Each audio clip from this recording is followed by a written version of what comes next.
اعوذ باللہ من الشیطان الرجیم بسم اللہ الرحمن الرحیم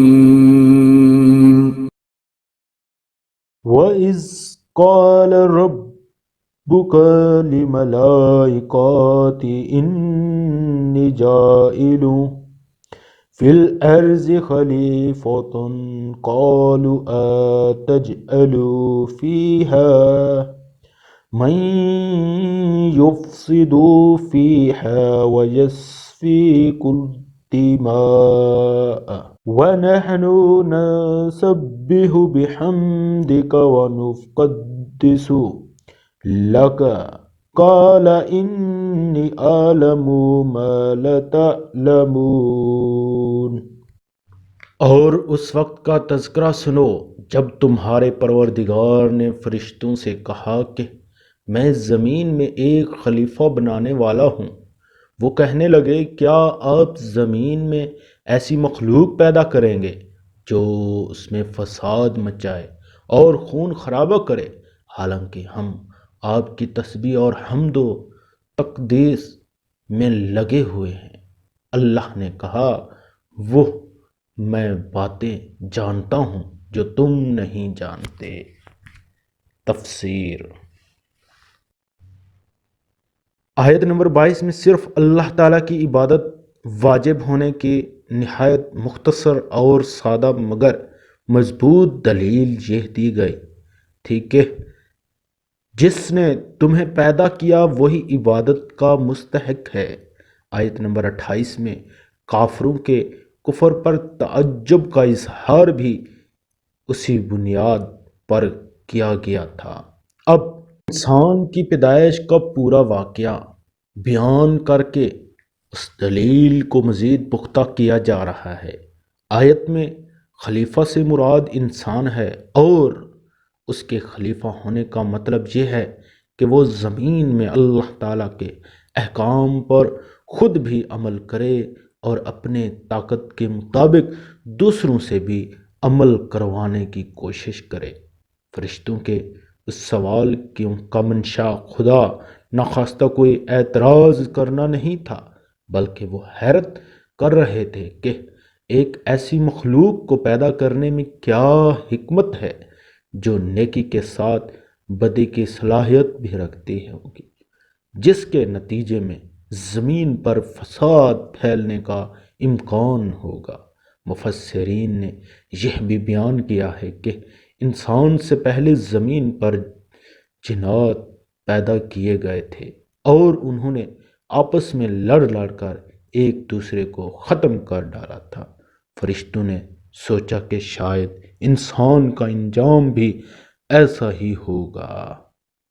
وَعَلَّمَ آدَمَ الْأَسْمَاءَ كُلَّهَا ثُمَّ عَرَضَهُمْ عَلَى الْمَلَائِكَةِ فَقَالَ أَنبِئُونِي بِأَسْمَاءِ هَؤُلَاءِ إِن كُنتُمْ صَادِقِينَ۔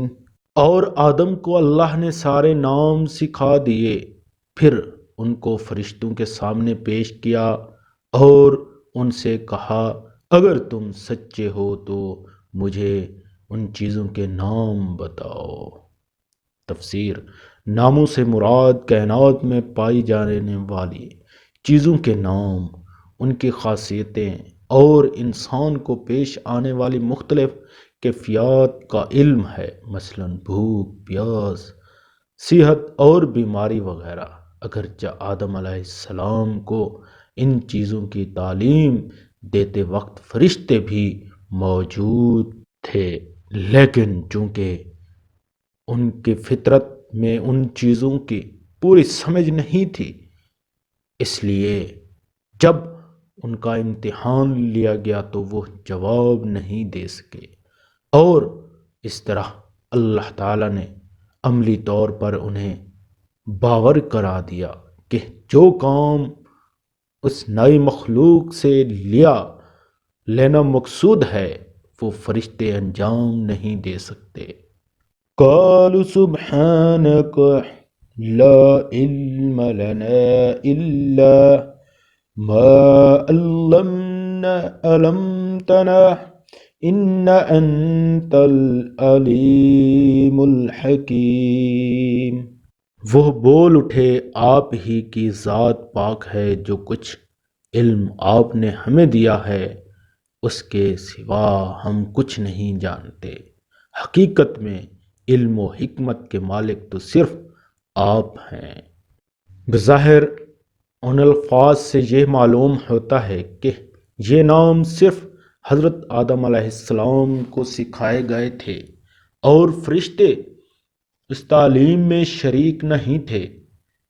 اس صورت میں اس سے ناممکن نہیں بارے میں پوچھنا یہ بتانے کے لیے تھا کہ تم میں وہ صلاحیت نہیں رکھی گئی جو آدم علیہ السلام کی تخلیق سے مقصود ہے۔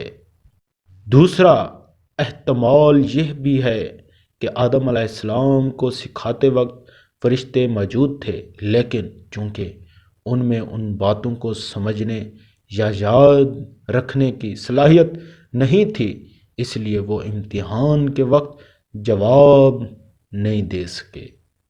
اس صورت میں ان کے جواب کا حاصل یہ ہوگا کہ ہمیں وہی علم حاصل ہو سکتا ہے جو آپ ہمیں دینا چاہیں، اور اس کی صلاحیت ہمارے اندر پیدا۔ قال یا آدم انبئوہم بأسمائہم فلما انبأہم بأسمائہم قال ألم أقل لكم إني أعلم غيب السماوات والأرض وأعلم ما تبدون وما كنتم تكتمون۔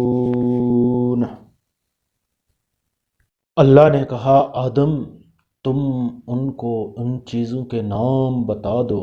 چنانچہ جب اس نے ان کے نام ان کو بتا دیے تو اللہ نے فرشتوں سے کہا کیا میں نے تم سے نہیں کہا تھا کہ میں آسمانوں اور زمین کے بھید جانتا ہوں، اور جو کچھ تم ظاہر کرتے ہو اور جو کچھ چھپاتے ہو مجھے ان سب کا علم ہے۔